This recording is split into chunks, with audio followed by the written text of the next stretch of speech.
Hola, mi nombre es Lizeth Nava Centeno, estudio en la Benemérita Universidad Autónoma de Puebla, en el octavo semestre de la licenciatura de Derecho. Hoy explicaré algunos temas sobre el derecho internacional público y la guerra. El contenido de esta cápsula se dividirá en tres grandes temas. El primero, el concepto de la guerra; el segundo, estado de guerra; y el tercero, el derecho de la guerra. Este se dividirá a su vez en fuentes, modalidades, comienzo y fin de la guerra, guerra terrestre, marítima y aérea, la neutralidad y finalmente la responsabilidad penal internacional. Vamos a explicar el concepto de guerra. Este tiene dos orígenes. El primero, del latín bellum, el cual significa duelo, y el segundo es un vocablo germánico, guerra, el cual significa todo desvanecencia y rompimiento de paz entre dos o más potencias. Max Sorensen nos da un concepto de guerra, el cual nos dice que es el nombre tradicional de una contienda entre dos o más estados, en la cual sus respectivas fuerzas armadas están enfrentadas en acciones de violencia recíproca. El fin de la guerra es derrotar a la otra parte e imponerle los términos de paz que el ganador esté dispuesto a conceder. Algunos intereses van desde las religiones hasta las ideologías, lucha de territorios, dominio de razas, economías, y en nuestra actualidad incluso ha habido guerras hasta por el agua.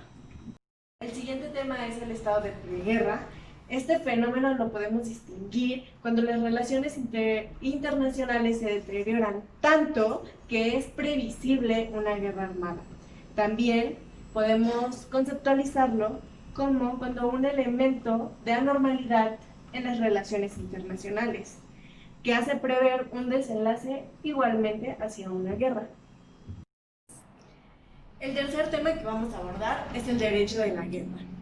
El derecho de la guerra también es llamado el derecho internacional humanitario, y este es el conjunto de reglas que regula las relaciones de las guerras y fija los principios para su desarrollo a nivel internacional o estatal.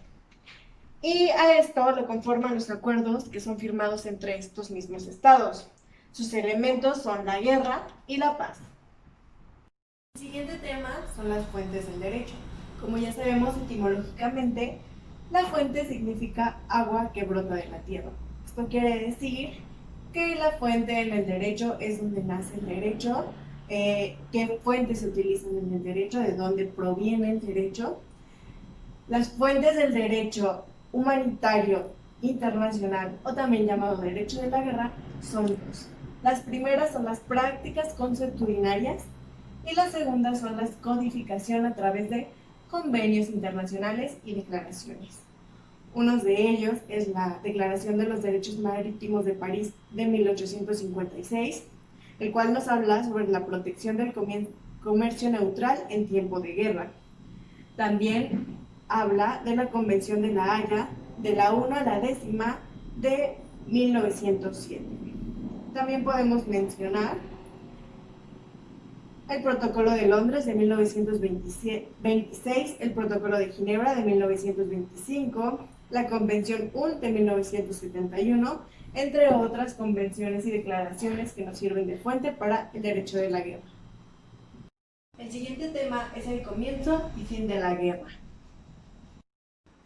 De conformidad con el derecho internacional positivo de principios del siglo, las hostilidades no podían comenzar entre dos o más estados sin que hubiera dado una advertencia inequívoca, en forma de declaración de guerra motivada o de un ultimátum con declaración de guerra condicionada. Una vez cumplida con esta condición, quedaba formalmente instaurado el estado de guerra entre esos dos estados. Pero hoy esto ha quedado en desuso. En realidad, y según con el derecho consuetudinario, como ya mencionamos, una fuente de este derecho, la declaración de guerra ha dejado de ser necesaria para la instauración de un estado de guerra. Basta con que una de las partes manifieste su voluntad, comenzando materialmente las hostilidades. La guerra se da cuando se llega a una negociación de un alto fuego, o ya hay un estado vencedor y un vencido o dominado. La guerra tiene tres diferentes modalidades de darse: terrestre, marítima y aérea. La terrestre son plataformas de armas, vehículos y elementos que operan en la tierra. Y la marítima son donde usan el combate naval, que esto es a través de océanos, mares o lagos muy anchos. Y la guerra aérea, que es el uso de aviones militares y otras máquinas que pueden volar. La neutralidad son los países que no intervienen en las acciones bélicas, sino más bien en las negociaciones para lograr la paz entre ambos estados y poner fin a la guerra. El último tema a abordar en esta cápsula es la responsabilidad penal internacional.